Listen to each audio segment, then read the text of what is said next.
My fiancé killed our son. Today I found out why. It all happened so fast.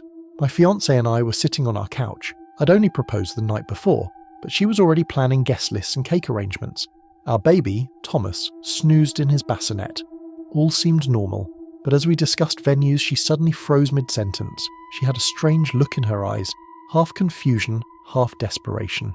She began shaking. When I asked her what was wrong, her lips struggled to form words over chattering teeth. Cold. It was Arizona in July. Nothing seemed to warm her up. By then she was doubled over, clutching her stomach in agony. She repeated one word again and again. Hungry! Thomas began crying. Something was very, very wrong. I ran to the bedroom to get my phone. She needed an ambulance. But from the next room, a sharp cry and a sound like snapping twigs. I saw my fiancé holding Thomas's limp body in her arms. Blood everywhere. She was eating him. "What have you done?" I screamed. She didn't seem to notice or care. I tried to wrench him from her grasp, but she only howled, "Food! Food!" her grip around his little legs like iron. I ran for my gun. I didn't know what else to do. That was 15 years ago. The case made national headlines. Suburban psycho eats child. The overwhelming silence of an empty house was deafening. Eventually I threw all of their belongings away. I only kept her engagement ring.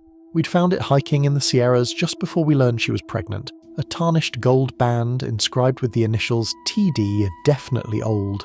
I couldn't bear to part with it. She always wanted to know where it came from. Recently I let a historian friend of mine do some digging. He called me, talking rapid fire, clearly ecstatic. As he spoke on speakerphone, I slipped the ring over my finger and began recording the call.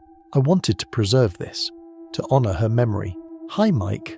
I think you may have something special." As he went on, my hands felt strangely numb. Based on appearance, I'd estimate the ring to be mid-19th century. I turned up the heat. I couldn't seem to get warm. Based on location, I think it was lost by a settler coming over the mountains. I'd never been so cold in my life. The phone began to tremble, and I was so hungry, my stomach turning in knots. As for the initials, I think I know who that is. If so, it would solve a real historical mystery. So hungry. Never be warm again. Needed food, needed to survive. Needed meat. He didn't hear me drop my phone or walk out into the street.